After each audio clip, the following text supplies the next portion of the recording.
आज की क्लास में आप सबका फिर बहुत बहुत स्वागत है। और जैसा कि हम लोगों की पूर्व वार्ता हो चुकी थी कि आज हम फर्स्ट पेपर पर बात करेंगे, क्योंकि फर्स्ट पेपर मेरा पेपर नहीं है, लेकिन फर्स्ट पेपर आप लोगों का चल नहीं रहा है। मैडम इस पर अवकाश की वर्ष में है, तो इस बार के बाद वो मार्च के बाद रिटायर हो जाएंगी। तो ये मेरे लिए मैंने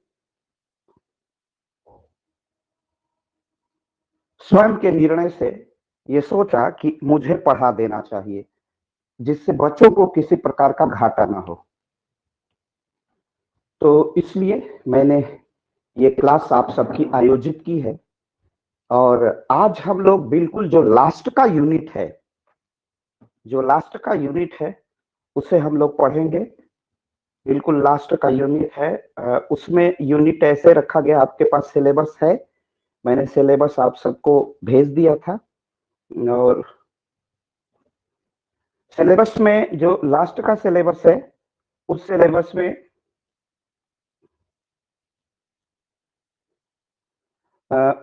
में डॉक्टर अंबेडकर, गांधी और नेहरू नेहरू हैं। तो उसमें से मैं डॉक्टर अंबेडकर से बिल्कुल लास्ट यूनिट से अपनी बात शुरू करता हूं, ताकि एक एक चीज हम क्लियर कर सके।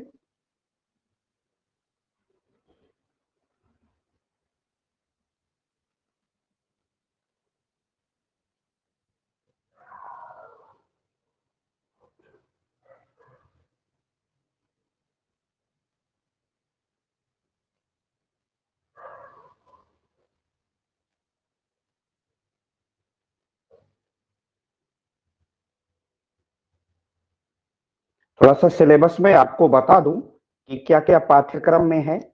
आपके पास वो सिलेबस होगा, मैंने ही कई बार आपको शेयर किया है।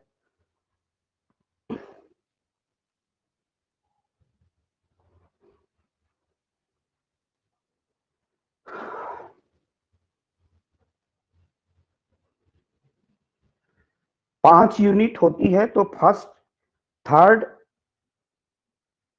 ये फर्स्ट पेपर होगा।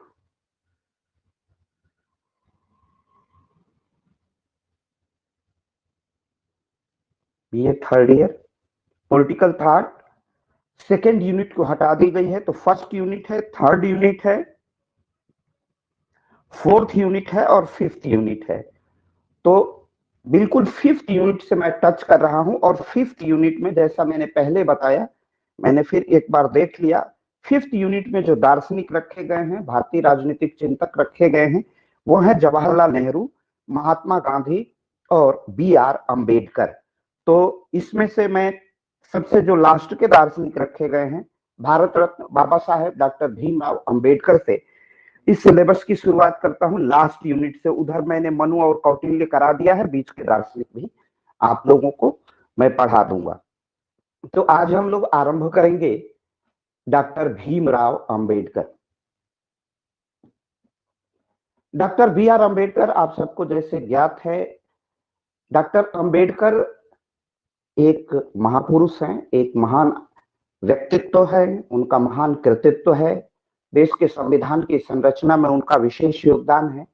लेकिन जिस लिए डॉक्टर अंबेडकर को आधुनिक युग में स्मरण किया जाता है, वह है दलितोद्धार, अस्पृश्यता और जाति मूलक समस्या के समाधान के लिए, उसका प्रबल प्रतिरोध करने के लिए, जो ब्राह्मणवादी व्यवस्था है उसका विरोध करने के लिए। लेकिन डॉक्टर अंबेडकर एक दिलचस्प दार्शनिक हैं, एक दिलचस्प राजनीतिज्ञ हैं। वो स्वतंत्रता के सेनानी भी हैं, अंग्रेजों के साथ मिलकर काम भी किया है, गांधी के साथ पूना पैक्ट भी करते हैं, देश की दलित समस्याओं पर गहरा विमर्श विमर्श करते हैं, पत्र पत्रिकाओं का भी संपादन करते हैं, हिंदू धर्म पर उनकी महत्वपूर्ण कृतियां हैं। दलित कौन है, आर्या कौन है, शूद्र कौन है, इस पर वो लंबी चर्चा करते हैं। देश की सड़ी गली जात व्यवस्था पर कठोर प्रहार करते हैं। अनटचेबल अस्पृश्य भारत नामक अनटचेबल इंडिया नामक महत्वपूर्ण ग्रंथ की रचना करते हैं। लेकिन इसके अतिरिक्त वो एक राजनीतिज्ञ हैं, एक दार्शनिक भी हैं, भारत की समस्याओं पर मौलिक बातें भी करते हैं, उनका मौलिक समाधान भी देते हैं। बड़े दिलचस्प एक कंट्राडिक्टरी व्यक्तित्व लेके चलते हैं। ब्राह्मण पर अटैक, ब्राह्मणवाद पर अटैक, कर्मकांड पर अटैक, लेकिन फिर भी एक गजब की राष्ट्रवादी धारणा। इन सब के बाद, इन सब के रहते हुए भी जब देश का संविधान बनता है तो उस संविधान में सबके लिए समान अधिकार की बात की जाती है। अनटचेबल इंडिया में उनके कई ऐसे भाग हैं जो उन्हें हिंदू समर्थक भी बना देते हैं। वो इसी देश के धर्म की को स्वीकार करते हैं, किसी विदेशी धर्म को उन्होंने स्पष्ट इनकार कर दिया कि न तो मुझे ईसाई बनना है और न तो मुझे इस्लाम स्वीकार करना है।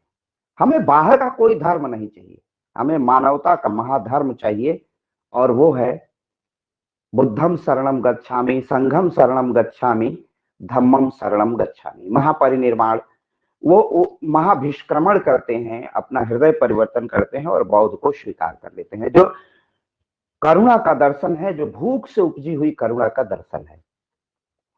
ये डॉक्टर अंबेडकर के महत्वपूर्ण, लेकिन किसी भी दार्शनिक को समझने के लिए उसके जीवन में घटने वाली घटनाएं, स्वयं का भोगा हुआ सुख और दुख, सारे आयामों पर हम विचार करके अगर हम केवल उन्हें दलितों के नेता के रूप में स्मरण करेंगे तो शायद उनके साथ भी बेईमानी होगी।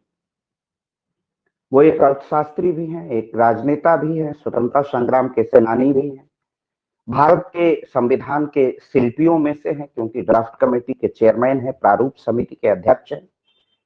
कई फेज हैं उनके, और उन सारे आयामों पर विचार करके उसकी मौलिकता का, अगर वो कहीं ब्राह्मणवाद और ब्राह्मण जाति नहीं, ब्राह्मणवाद, कर्मकांड और उसके विरोध के मौलिक कारणों पर भी हमें विचार करना पड़ेगा कि बाबा साहब क्यों इसका मौलिक रूप से प्रतिरोध करते हैं। प्रतिरोध के उन कारकों पर भी हमें चर्चा करनी पड़ेगी, और किस रूप में उसका प्रतिरोध करते हैं और क्या समाधान ढूंढते हैं, कहां सफलता पाते हैं और कहां असफलता मिलती है।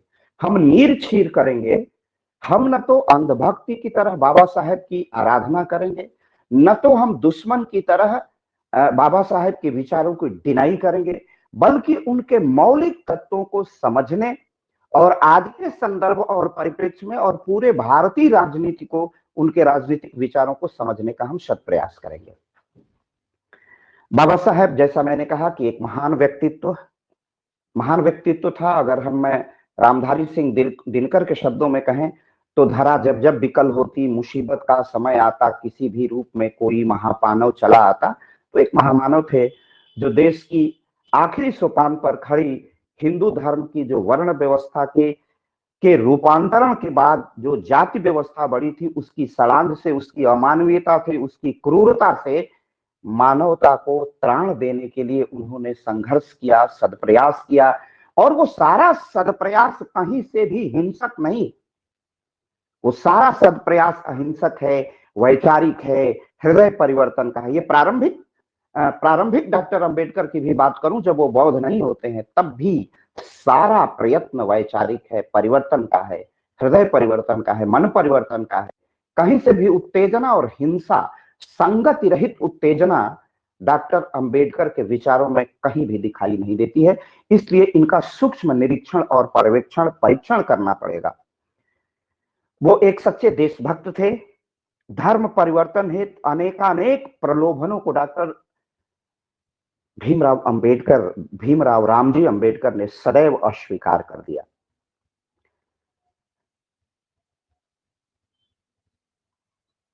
राष्ट्र का पुरुषत्व, राष्ट्र की आय, राष्ट्र की संपदा, राष्ट्र की जो ऊर्जा है, वो एक वर्ग तक, विशेष वर्ग तक, ऊंची वर्ग तक सीमित हो गया था। उसे वो अंदर मानवता के त्राण के लिए उसे सब तक पहुंचाना चाहते थे। इसलिए उनका चिंतन कहीं कहीं कटु लग सकता है, लेकिन वह तथ्य एवं परिस्थितियों के सम्यक विवेचना से ही उनकी उनका सत्य हम इतिहास के संदर्भ और परिप्रेक्ष्य में स्थापित कर सकते हैं। और अगर हम उनको मात्र दलितों का मसीहा कहें तो मैं समझता हूं कि इस भारत रत्न के साथ अन्याय होगा। वह मात्र दलितों के मसीहा कहकर उनके विस्तृत कार्य क्षेत्र को हम इनकार कर देंगे और स्वीकार कर देंगे। और देश की बड़ी विडंबना रही है कि डॉक्टर अंबेडकर को केवल 1/4 या 1 आधा तो मैं नहीं कह सकता, केवल 1/4 तक ही लोग या थोड़ा सा अधिक मान लें तो समझ पाए हैं। न तो दलित उनको समझ पाया ठीक से, दलित आक्रोश की राजनीति करता रहा, जबकि बाबा साहब जीवन भर विनम्रता से प्रतिरोध की राजनीति, निष्क्रिय प्रतिरोध की राजनीति करते रहे, लेकिन परिवर्तन की राजनीति करते रहे, सत्य को साधते रहे, सत्य को कहते रहे। तो मैं व्यक्तिगत रूप से भी और पूरे संदर्भ और परिप्रेक्ष्य में एक दार्शनिक के रूप में भी डॉक्टर भीमराव अंबेडकर को अगर केवल दलितों का नेता, दलितों का मसीहा कहें तो उनके साथ अन्याय होगा। उन्होंने विविध क्षेत्रों में काम किया है और प्रत्येक प्रत्येक बात पर बात की है। अगर देश के दलितों की बात की है तो देश की महिलाओं की भी बात की है। वो 1948 में हिंदू कोड बिल लेके आते हैं। हिंदू कोड बिल संविधान की मौलिक धारणा के विपरीत है। स्वयं बाबा साहेब ने जब संविधान लिखा और उसमें कहा कि हम सबके लिए एक समान सिविल संहिता होनी चाहिए, लेकिन फिर भी उन्होंने हिंदू कोड बिल का समर्थन किया था सिर्फ इस आधार पर। हिंदू कोड बिल वो नहीं चाहते थे कि सबके लिए समान सिविल संहिता बने, वो चाहते थे कि सबके लिए समान सिविल संहिता बने। संभवतः ये शब्द आपको अटपटा लग रहा हो या समझ में न आ रहा होगा कि ये लगातार सिविल कोड क्यों कह रहे हैं। दीवान सिविल को बोलचाल की भाषा में हम लोग गांवों में या पहले न्यायिक भाषा में उसे दीवानी संहिता या दीवानी कोड कहा जाता था। दीवानी का मतलब होता है, अब सिविल कहते हैं उसे अंग्रेजी में सिविल सूट या सिविल राइट कहते हैं, उसे नागरिक प्रक्रिया संहिता या दीवानी प्रक्रिया संहिता कहते हैं। उसका अर्थ होता है कि एक पिता के 2 पुत्र हैं तो कैसे उनकी संपत्ति का बंटवारा होगा, अगर कोई हिंदू महिला विवाह करती है तो कैसे करेगी, कब उसका विवाह वैध होगा, ये सारे मामले दीवानीवाद या सिविल सूट कहलाते। तो बाबा साहब ने आदर्श के रूप में कहा कि जैसे मुसलमानों के लिए शरिया कानून से है, उनका मेहर होगा, मेहर की कितनी राशि पर उनका विवाह हुआ है, तो मुस्लिम विवाह एक कॉन्ट्रैक्ट होता है, समझौता होता है इतनी धनराशि के मेहर पर, जबकि हिंदुओं का विवाह एक संस्कार है। तो हिंदू विवाह का कोड है वो बाबा साहब ने ही बनाया था कि एक पत्नी के रहते दूसरी पत्नी माने दूसरा विवाह अवैध होगा। ये हिंदू कोड बिल की मान्यताएं थी। तो बाबा साहब ने वहां बाबा साहब का स्वरूप दिखाई देता है, नारी के रक्षक का स्वरूप। वहां कौन सा स्वरूप है? वह स्वरूप है नारी रक्षक का स्वरूप। तो कई फेजेस में डॉक्टर अंबेडकर दिखाई देते हैं। वहां पर वो न तो ब्राह्मण, न तो क्षत्रिय, न तो शूद्र, न तो वैश्य अगर वर्ण माने, और न जातियां ऊंच नीच, सबको हटा करके उन्होंने किया क्या? बाबा साहब ने हिंदू महिला कोड बिल, हिंदू महिला के उत्थान की बात, और उन्होंने कहा कि हिंदू महिला की स्थिति दयनीय है, तो उन्होंने एक समान सिविल संहिता के आदर्श को रखते हुए भी एक नया एक्ट बनाया कि जो हिंदू महिलाओं का, हिंदू जो महिला है उसका भरण पोषण हो सके, उससे उसके साथ अन्याय या अत्याचार न हो सके। ये परिस्थितियां थी कि उन्हें केवल हम दलितों का मसीहा नहीं कह सकते। खैर, हमें तो उनके मौलिक विचारों को पढ़ना है। तो भारतीय स्वतंत्रता आंदोलन के प्रथम पंक्ति के सेनानी भी हैं। अगर प्रश्न उन्होंने कुछ दलितों के उद्धार के प्रश्न उठाए और मान लिया कि अगर मुसलमान अलग वतन मांगते हैं तो हम दलितों के लिए भी देश मांगते हैं। लेकिन जब गांधी ने अनशन कर दिया तो उन्होंने कहा कि गांधी की प्राण रक्षा जरूरी है और गांधी देश के हैं और हम देश के साथ रहेंगे। उन्होंने पुनः पैक्ट कर लिया जिसमें रिजर्वेशन पॉलिसी गांधी ने दिलवाई, अंबेडकर ने वो पॉलिसी नहीं लगाई। ये जो रिजर्वेशन पॉलिसी है वो गांधी की पॉलिसी है। तो इस तरह उन्होंने एक यह भी कुछ लोगों के मन में भ्रम होता है कि रिजर्वेशन की पॉलिसी, वो रिजर्वेशन के सख्त विरोधी थे, वो रिजर्वेशन नहीं चाहते थे, वो गांधी से समझौते के तहत बंधे हुए थे।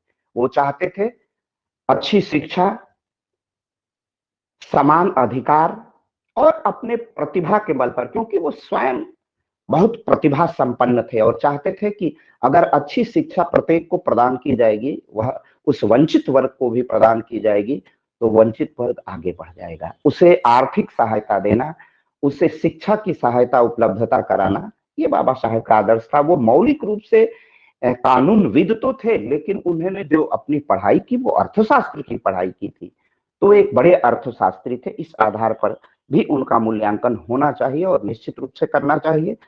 भारत में सामाजिक जीवन में उन्होंने विशिष्ट कार्य किया है। जिस प्रकार की वर्ण और जाति व्यवस्था निम्नता और उच्चता में बची हुई है, उसको उसका डिमोलिश करने के लिए, उसको धराशायी करने के लिए और सामाजिक समरसता, समाज में वैमनस्य की जगह समाज में समरसता हो, एक दूसरे के प्रति बंधुत्व हो, इस भाव को जागृत करने का बाबा साहब ने प्रयास किया। उन्होंने कहीं भी बाबा साहब के पूरे साहित्य और भाषण को पढ़ने से वो दलितों को इंक्रीज करते हैं, दलितों को उत्साहित करते हैं, लेकिन उन्हें उसके लिए नहीं कहते हैं कि आप हिंसा करो, आप युद्ध करो। ऐसी बात कदापि डॉक्टर अंबेडकर जैसे लोग नहीं कहते हैं, क्योंकि उन्हें देश की चिंता है, समाज की चिंता है, भारत की चिंता है। लेकिन इसमें रूढ़िवादिता, जाति प्रथा, अस्पृश्यता का पर वो गहरी चोट करते हैं और यही उनका, इसी प्रश्न के समाधान के लिए उनका राजनीतिक प्रयोग है, राजनीतिक चिंतन है और इसी संबंध में उनका सामाजिक परिवर्तन का नारा है। तो डॉक्टर अंबेडकर अधिक राजनीति के बजाय कि वो राजनीतिज्ञ के रूप में मूल्यांकन करें, एक समाज सुधारक के रूप में, और सामाजिक परिवर्तन को सक्रिय करना उनका महत्वपूर्ण योगदान या अवदान है। तो वह समाज सुधारक भी अधिक दिखाई देते हैं।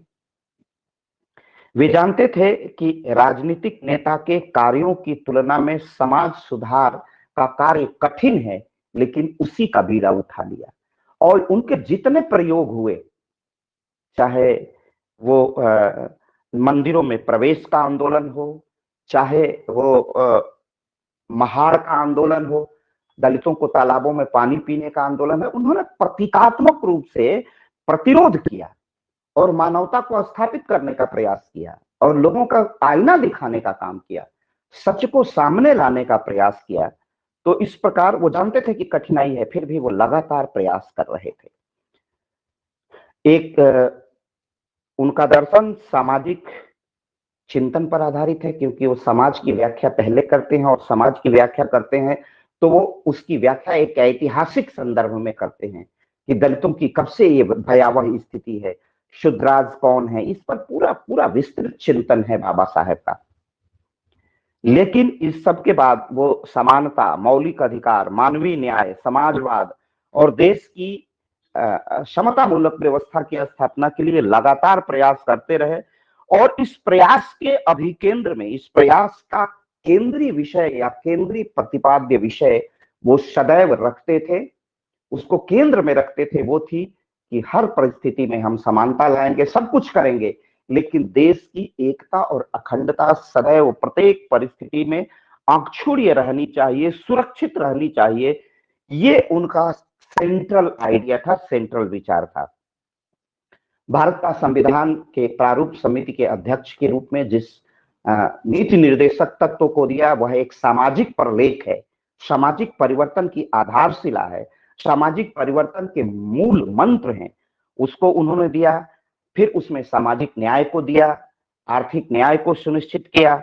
ये बाबा साहेब का मौलिक राजनीतिक चिंतन है जो हमें भारत के संविधान में दिखाई देता है, और उसके राजनीतिक सामाजिक चिंतन के गहन अध्ययन और अन्वेषण की आज भी नितांत आवश्यकता है। उन्हें भारतीय संविधान का शिल्पी तो कहा ही जाता है। वो पूरे संविधान सभा बना रही थी, लेकिन उसका ड्राफ्ट तैयार करना BN राव, BR अम्बेडकर का अविस्मरणीय योगदान है। थोड़े से जीवन परिचय पर हम इसलिए जाएंगे, डॉक्टर अंबेडकर के जीवन परिचय के, कि डॉक्टर अंबेडकर का अगर जीवन परिचय नहीं जानेंगे, उनका भोगा हुआ दुख नहीं जानेंगे, तब तक उनके राजनीतिक विचारों को हम नहीं समझ पाएंगे। एक भारत की, इसके पहले कि मैं अंबेडकर के, डॉक्टर बाबा साहेब डॉक्टर अंबेडकर के विचारों पर वार्ता शुरू करूं, उसके लिए मैं थोड़ी सी भारत की जाति व्यवस्था और वर्ण व्यवस्था पर आते हैं। भारत में जो वैदिक युग है, जहां तक मुझे जितनी जानकारी है, वैदिक युग में जो ऋग्वैदिक कालखंड है, थोड़ा सा इतिहास के आईने में ही इस व्यवस्था को हम देखेंगे। और तो वैदिक काल तक स्थिति ठीक थी। वर्ण इस तरह था, सबसे टॉप पर ब्राह्मण, उसके नीचे क्षत्रिय, क्षत्रिय के नीचे वैश्य, वैश्य के नीचे शूद्र। भारतीय वांग्मय के अध्ययन करने के बाद मैं बता रहा हूं, इस तरह ये ऐसी स्थिति नहीं थी। क्षैतिज थी, क्षैतिज ऊर्ध्वाधर में, ऊर्ध्वाधर थी, एकदम ऊपर से नीचे की ओर थी, वो क्षैतिज नहीं थी, इस तरह नहीं, समानांतर, पृथ्वी के समानांतर नहीं थी, ऐसी थी। तो सबको संकेत था कि आप ब्राह्मणत्व को ग्रहण करें, लेकिन इस व्यवस्था में फ्लेक्सिबिलिटी क्या थी, उदारता क्या थी, और सबसे बड़ी इसकी विशिष्टता क्या थी, इसकी विशेषता क्या थी, कि ब्राह्मण यहां से घिसक करके शूद्र हो सकता है, और शूद्र यहां से ऊपर उठ करके ब्राह्मण हो सकता है। ये रूपांतरण की प्रक्रिया थी। प्रारंभिक वर्ण व्यवस्था, मनु महाराज ने भी स्वयं अपनी संहिता में लिखा, जन्मता जायते इति शूद्र, जन्म से प्रत्येक व्यक्ति शूद्र है। तो इसका अर्थ है कि यह कर्मणा थी, जन्मना नहीं थी। बाद में उत्तर वैदिक काल में षड्यंत्र, लालच, आधिपत्य की स्थापना ने जातियों को जन्म दिया, बहुत बाद में होता है। और बाद में विदेशी आक्रमण होने लगते हैं 712 से। तो हिंदुत्व, सनातन, पाखंड, और उसी के बीच 6ठी शताब्दी ईसा पूर्व में बौद्ध का भारत की धरती पर ही पुनः होता है। चारवाक का दर्शन आता है, कई दर्शन, न्याय, विशिष्टिक, विशिष्टाद्वय, द्वैत, द्वैत, कई इतने मीमांसा, इतने दर्शन हैं भारत में। और सभी दर्शन का और मौलिक रूप से पूरा भारतीय आध्यात्मिक चिंतन और उसकी स्वस्थ परंपरा जो कर्मकांड से दूर है, वह केवल ब्रह्म की उपासना करती है। वह वर्ण और जातियों में किसी प्रकार के विभेद का जो मौलिक चिंतन है, वह उसका समर्थन नहीं करता है। एक उसका उदाहरण मैं देता हूं, जो बुद्ध के आर्य सत्य हैं वो वर्षों पहले वेदों के आर्य सत्य थे, कोई भिन्नता नहीं है। लेकिन कर्मकांड की जटिलता ने सनातन या हिंदू धर्म को विनष्ट कर दिया था, विकृतियों से भर दिया था। तो मैं चलता हूं, जब ये पूरी विकृतियों से भर गया, पूरी तरह अमानवीय हो गया, पाश्विक सनातन या हिंदू धर्म हो गया, जिसमें हिंदू कहे जाने वाले, तुम कहते उनको हिंदू हो, एक तरफ कहते हैं हम लोग द्वैत, द्वैत माने दो नहीं है, आत्मा और परमात्मा में भेद नहीं है, आत्मा परमात्मा का ही हिस्सा है। और दूसरी तरफ ब्राह्मण और दलित में, ब्राह्मण और शूद्र में विभेद करते हैं। तो मतलब यह पूरा षड्यंत्र था। कहीं पर भी देश की वैदिक परंपरा, देश की सनातन परंपरा उसका समर्थन नहीं कर रही थी, लेकिन पूरा घालमेल का हिस्ट्री चल रही थी, घालमेल का इतिहास और घालमेल का आंदोलन चल रहा था। एक वर्ग इसे ब्राह्मण जाति का लालच, पाखंड और कर्मकांड मान रहा था, और ब्राह्मण उसको अस्पृश्य घोषित करने पर लगा था। लेकिन मौलिक धर्म कहीं खो सा गया था। वो मौलिक धर्म तुलसी का है, शूर का है, कबीर का है, जायसी का है। भक्ति आंदोलन में वो स्वर फूटते हैं, संत विज्ञानेश्वर का है, संत रविदास का है, प्रभु जी तुम चंदन हम पानी, और स्वयं शूद्र घर में जन्म होकर के श्रेष्ठ संत और छत्राणी मीराबाई उनकी शिष्या होती हैं। ये अद्भुत चमत्कार भारत के दर्शन में ही था, लेकिन इसके बाद भी यह अस्पृश्यता, यह पाखंड स्वार्थ की सिद्धि के लिए चलता रहा। तो डॉक्टर अंबेडकर का जन्म महाराष्ट्र के इंदौर के पास महू में महार नामक शूद्र जाति में होती है 14 अप्रैल 1891 में। और जैसा कि चरम अवस्था पर अमानवीयता थी, अस्पृश्यता थी, दलित को अत्यंत हेय स्थान प्राप्त था समाज में। हम अदृश्य सूरज को प्रणाम करते हैं, चंद्रमा को प्रणाम करते हैं। और एक बार डॉक्टर अंबेडकर से पूछा गया कि रहस्य क्या है, तो उन्होंने कहा कि सबसे बड़ा रहस्य तो यही है कि मैं उन ब्राह्मणों के वो उस घड़े को स्पर्श नहीं कर सकता हूं, वो दूर से ही मेरे देखने से अपवित्र हो जाता है। तब इस पीड़ा से एक ब्राह्मण, आप सबको पता नहीं, ज्ञात होगा कि नहीं, अंबेडकर को अगर आपने पढ़ा होगा, डॉक्टर साहब को, भीमराव भारत रत्न को पढ़ा होगा तो ज्ञात होगा कि इस पीड़ा से स्वयं एक ब्राह्मण अध्यापक बहुत चिंतित हुआ, बहुत व्यथित हुए, और व्यथित हृदय से ही अपनी टाइटिल अंबेडकर प्रदान कर दी भीमराव के साथ, और वो सदा उनके साथ जीवन पर्यंत डॉक्टर अंबेडकर के साथ जुड़ा रहा। अंबेडकर उपनाम पड़ गया, और अंबेडकर उनके एक ब्राह्मण अध्यापक ने उनको दे दिया था।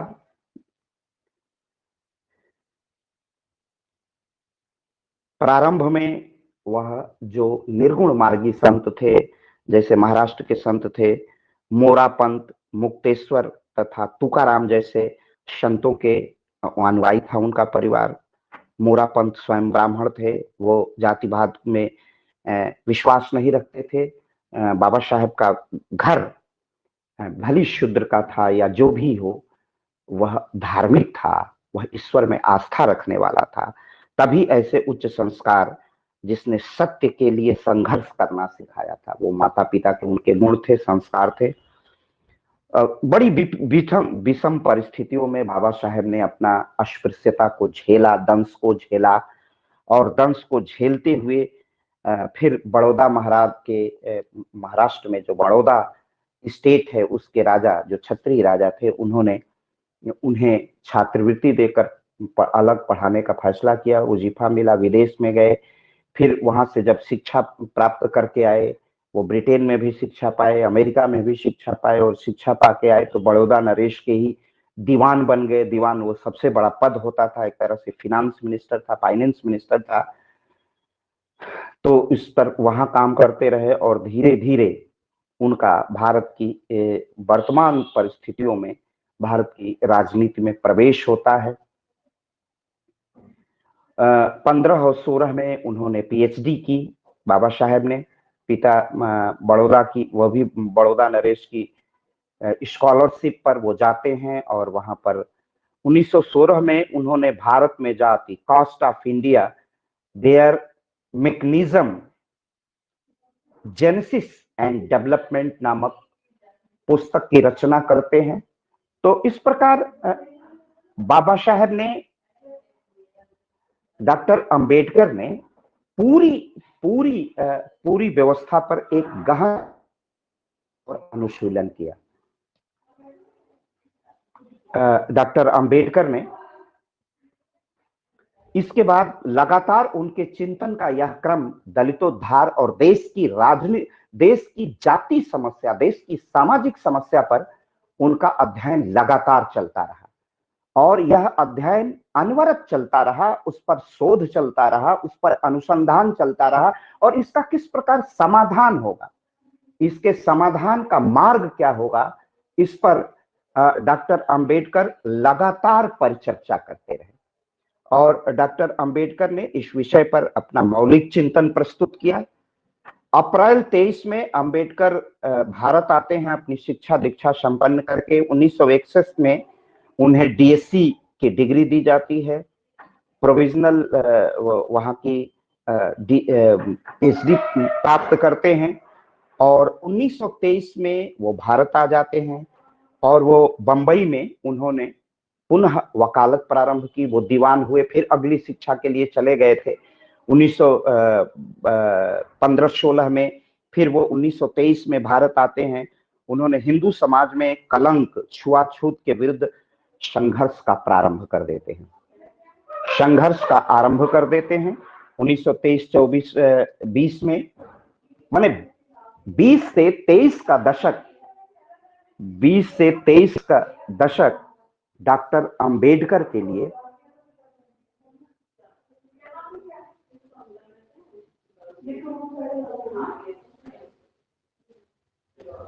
तो 20 से 23 लगभग 3-4 वर्ष डॉक्टर अंबेडकर के शोध और अनुसंधान का है।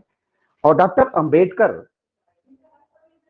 अंबेडकर पूरी तरह भारत की जाति व्यवस्था का अध्ययन और अनुशीलन करते हैं ऐतिहासिक संदर्भ में। वो सामाजिक जीवन का अध्ययन करते हैं, वो डॉक्टर अंबेडकर सामाजिक जीवन का अध्ययन करते हैं ऐतिहासिक संदर्भ में। और देश में जिस प्रकार, थोड़ा सा रुक जाइए, मेरी क्लास चल रही है, एमए की क्लास चल रही है विश्वविद्यालय की, थोड़ा सा आवाज।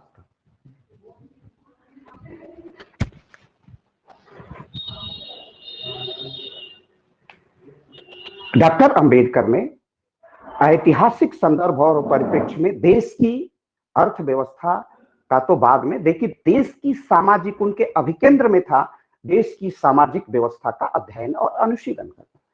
तो देश की सामाजिक व्यवस्था पर जैसे डॉक्टर अंबेडकर ने चर्चा की, तो पूरा सामाजिक संरचना, ब्राह्मण, क्षत्रिय, शूद्र, वैश्य की ये जो वर्णिक व्यवस्था थी और वर्ण का जो रूपांतरण जातियों में हो गया था, इस वर्ण का रूपांतरण जब जाति में होता है तो देश की सामाजिक विघटन की स्थिति, पददलितों की हेय अवस्था, उनकी दारुण गरीबी, उनका दंश, अनेकानेक प्रश्नों पर डॉक्टर अंबेडकर एक साथ विचार करते।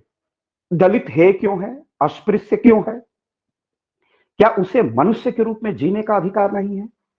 उन धर्म के, उन देवताओं, धर्म के उन कर्मकांडों पर डॉक्टर अंबेडकर ने गंभीर सवाल उठाए, गंभीर प्रश्न छेड़े और उन्होंने यह स्थापित किया कि ये छल और प्रपंच कैसे हुआ है, उब गए थे।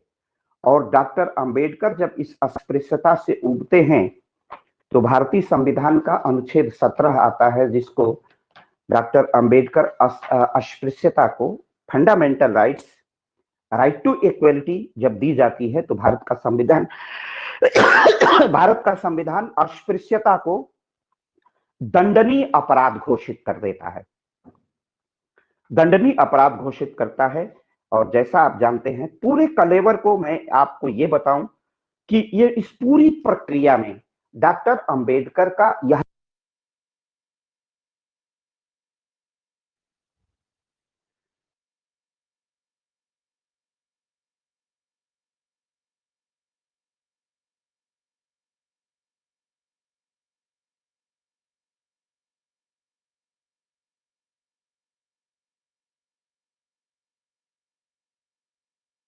सर आवाज नहीं आ रही है। इस पूरी व्यवस्था का गहन अध्ययन अनुशीलन करते हैं और डॉक्टर अंबेडकर गहन अध्ययन और अनुशीलन के उपरांत अपने निष्कर्ष निकालते हैं।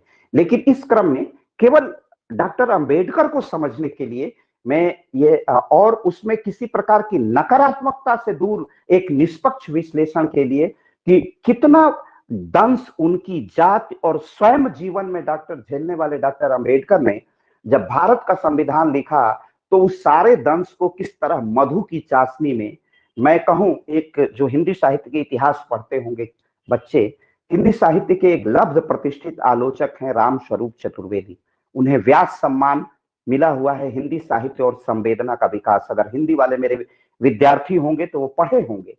तो उन्होंने लिखा है कि ज्ञात भारत के संविधान में, ज्ञात भारत के इतिहास में 2 संविधान हैं। उन्हीं के वाक्य में दोहरा रहा हूं। ज्ञात भारत के इतिहास में दो संविधान भारत के हैं। संविधान माने स्टेट की वे ऑफ लाइफ, राज्य के जीवन जीने की पद्धति, वो दो पद्धतियां हैं।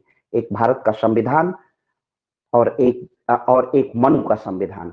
मनु के संविधान में अंबेडकर के लिए वो स्थान नहीं है, लेकिन अंबेडकर के संविधान में मनु के लिए स्थान भी है और समादर भी है। यही यही डॉक्टर अंबेडकर की सबसे बड़ी देन है इस देश की एकता और अखंडता के लिए, इस देश की समस्याओं के समाधान के लिए, इस देश में समानता के और बंधुत्व को स्थापित करने के लिए, इस देश में सामाजिक परिवर्तन अहिंसा के लाने के लिए, ममता करुणा से लाने के लिए उन्होंने निरंतर प्रयास किया। वो आधुनिक युग का, भले वो विरोध कर रहे थे वर्ण का, जातियों का, लेकिन इसमें कोई, वो भ्रांते हो गए थे, लेकिन इसमें कोई दो राय और संदेह नहीं कि वह आधुनिक युग का ऋषि थे, आधुनिक युग के ऋषि थे, महामानव थे। तो इन्हीं प्रश्नों पर 23 में अंबेडकर भारत लौटते हैं, हिंदू समाज में छुआछूत के विरुद्ध संघर्ष का ऐलान करते हैं। 20 में मूक नायक वो आदमी जो अपनी आवाज नहीं उठा सकता है, केवल पीड़ा झेलता है, वो दलितों की संवेदना, दलितों की पीड़ा, दलितों के आक्रोश को व्यक्त करने के लिए मूक नायक नामक पत्र निकालते हैं। फिर इसी तरह 1927 में अंबेडकर ने बहिष्कृत भारत नामक मराठी समाचार पत्र निकाला और दलितों की आवाज, शूद्रों की आवाज स्पष्ट की, और जो पीड़ा, जो संत्रास, जो त्रासदी थी, उसको मुखरित किया। 1927 में मुंबई में विधान परिषद के सदस्य, जो अंग्रेजों की विधान परिषदें काउंसिलिंग थी, उसमें सदस्य निर्वाचित हुए, और सदस्य निर्वाचित होकर के वहां भी उन्होंने अनेक प्रयास किए सुधार के।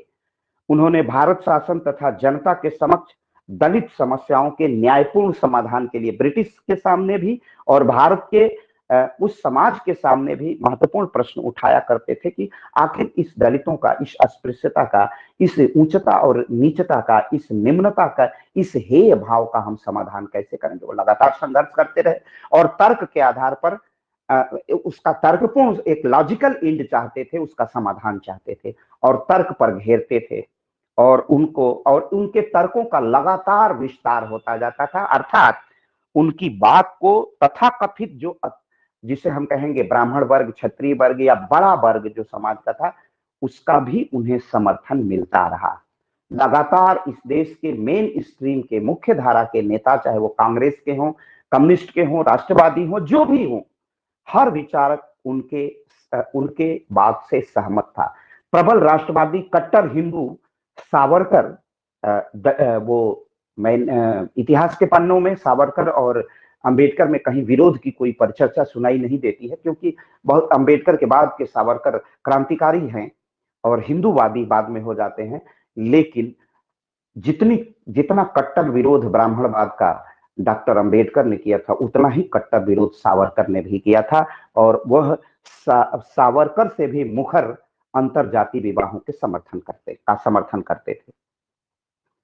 तो इस प्रकार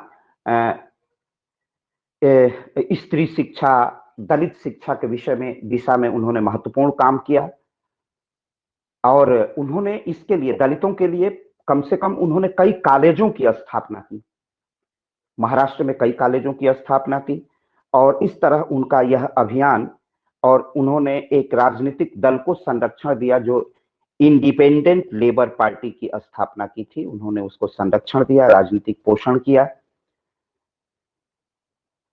इस पार्टी ने बंबई विधानसभा का चुनाव लड़कर के 17 स्थानों में से 15 स्थान जीते थे, वो अंग्रेजों के जमाने में।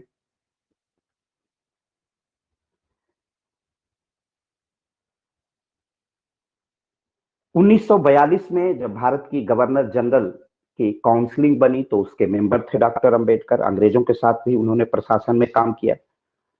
1946 में भी वो काम करते रहे। 47 में देश के संविधान का जब निर्माण शुरू हुआ, तो उसके प्रारूप समिति के सदस्य थे, भारत के कानून मंत्री थे।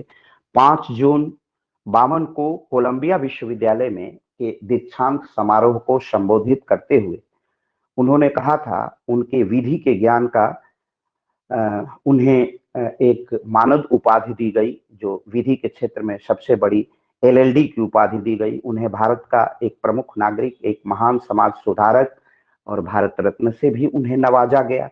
1955 में उनकी एक पुस्तक आई, भाषाई राज्यों पर विचार, कि भाषा के आधार पर राज्यों का हो तो राजनीतिक क्षेत्र के लिए भी बहुत अनुपम ग्रंथ है, देश की प्रशासनिक क्षमता के लिए।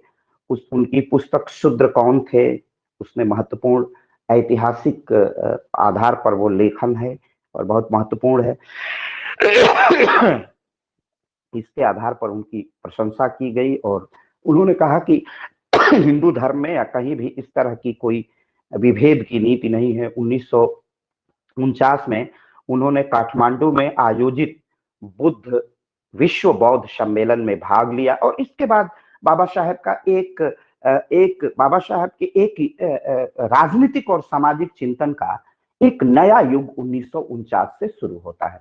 एक फेज केवल दलितों की बात करता है, राष्ट्र की बात करता है, राजनीति की बात करता है, प्रशासन की बात करता है, लेकिन 50 का दशक अब वो संस्कृति की ओर लौट चलते हैं। और संस्कृति की ओर लौट चल के मैं गहरी बात कर रहा हूं और आप सबके भी मस्तिष्क में ये समझ में आएगा। वो गहरी बातें इसलिए बाबा साहेब कर रहे हैं कि उन्हें लग गया था कि हमने जितने प्रयास किए, जाति जोड़ो, जाति तोड़ो, समाज जोड़ो, जनेऊ तोड़ो, मंदिरों में जाओ, ये लड़ाई करो, इससे कोई परिवर्तन अस्थाई स्वरूप ग्रहण नहीं कर सकता है। इसके पहले ब्राह्मण विरोधी आंदोलन दक्षिण भारत में रामास्वामी नायकर पेरियार, उनके शिष्यों अन्ना दुराई, नेदुम चेडियन द्वारा किया गया, लेकिन उसका भी कोई विशेष लाभ नहीं हुआ।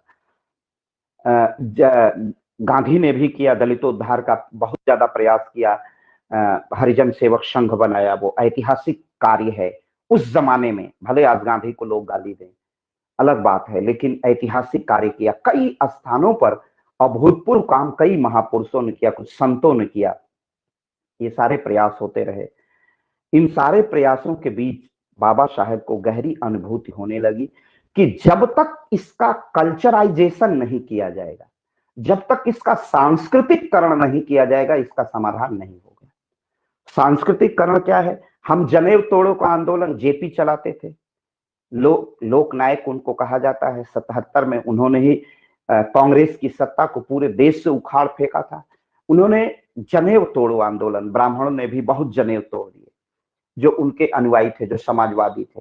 ब्राह्मण तोड़ो आंदोलन चलाया गया, लेकिन उस आंदोलन को समाज में स्वीकार्यता नहीं मिली। हम जितनी जाति को तोड़ने की बात चलते हैं, जाति उतनी जटिल होती जाती है।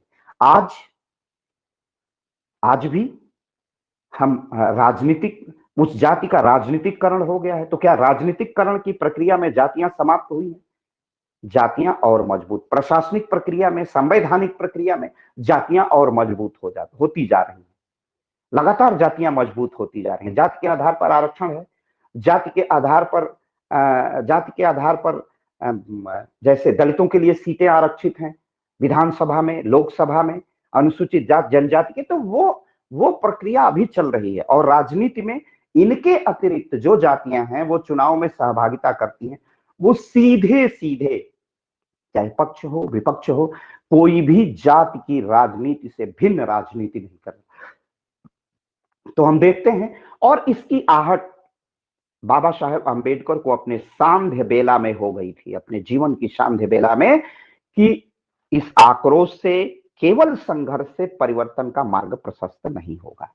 हमें सांस्कृतिक परिवर्तन करना पड़ेगा। वो जैसा मैंने पहले ही कहा था कि प्रलोभनों से मुक्त उन्हें ईसाइयों ने कहा। अनटचेबल इंडिया में वो इस्लाम की भी आलोचना करते हैं, ईसाइयत की आलोचना करते हैं, हिंदुत्व पर तो प्रहार ही करते हैं, लेकिन इस्लाम और ईसाई धर्मों की भी आलोचना करते हैं, तार्किक ढंग से करते हैं। और उन्होंने कहा कि मुझे भारत के धर्म के अतिरिक्त किसी धर्म की आवश्यकता मुझे नहीं, जो भारत की माटी से उपजा हुआ धर्म है। और उन्होंने बुद्ध के धर्म को, बुद्धम शरणम गच्छामि को स्वीकार किया। और उन्हें यह ज्ञात हो गया कि जो भी परिवर्तन का मार्ग होगा वह सत्य, प्रेम और करुणा से ही निकलेगा। और उन्हें वो मूल मंत्र मिल गया था बोधिसत्व का, और हजारों की संख्या में कहा कि अब हम हिंदू धर्म को नहीं मानते हैं, हम ब्राह्मणवादी पाखंड को नहीं मानते हैं, हम रामकृष्ण शिव को नहीं मानते हैं, और हम अपना धर्म परिवर्तन करके बुद्ध की ओर जा रहे हैं। एक निरीश्वरवादी धर्म दर्शन है जो आत्मसत्ता में विश्वास नहीं करता है, और धर्म कि वह धारणा जो सत्य, प्रेम, बंधुत्व, करुणा और आत्म परिष्कार का दर्शन है, लगभग भारत का ही दर्शन, भारत की माटी का दर्शन है, भारत का ही दर्शन है। वैदिक आर्य ही सत्य है, कुछ दूसरे स्वरूप में कहे गए हैं। उसमें शायद बाबा साहेब और अध्ययन और अनुशीलन में आगे चलते, लेकिन तब तक वो जीवन की शांति बेला थी।